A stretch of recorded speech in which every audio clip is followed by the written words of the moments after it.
In this video, we'll go through the real reasons your PS5 controller isn't charging and the most reliable fixes that actually work. Try these steps to fix it. Step 1. Check the cable. One of the most overlooked causes is the USB-C cable.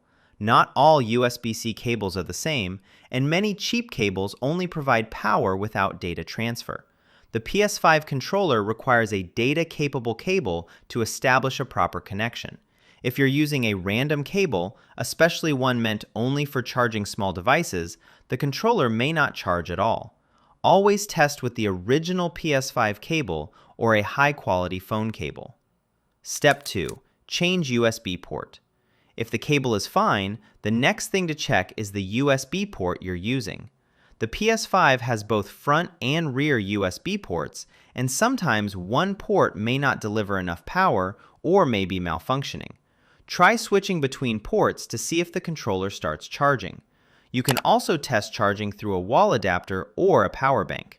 If the controller charges outside the PS5, the issue may be related to the console's USB power settings rather than the controller itself. Step 3. Clean the port. Dust and lint buildup inside the controller's USB-C port is a very common reason for charging failure. Even a small amount of debris can prevent the cable from making proper contact with the charging pins.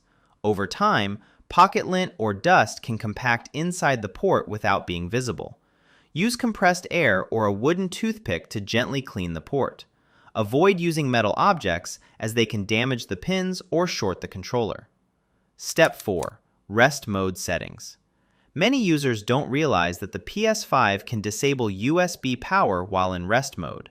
If this setting is turned off, your controller won't charge when the console is asleep.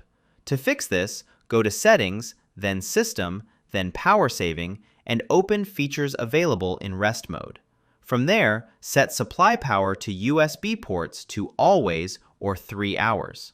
Once enabled, your controller should charge properly even when the PS5 is not fully turned on. Step 5. Reset controller. If hardware and settings aren't the problem, a software glitch may be preventing charging.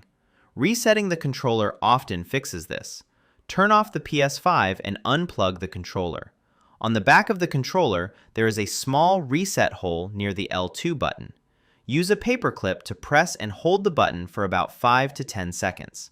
After resetting, reconnect the controller to the PS5 with a cable and press the PS button to pair it again. Step 6. Update firmware. Sony releases firmware updates for the DualSense controller, and outdated software can sometimes cause charging or connection issues. To update the controller, connect it to the PS5 using a USB cable, then go to Settings, Accessories, and Wireless Controller Device Software. If an update is available, install it and restart the console. Firmware updates often fix bugs related to charging, battery detection, and power management.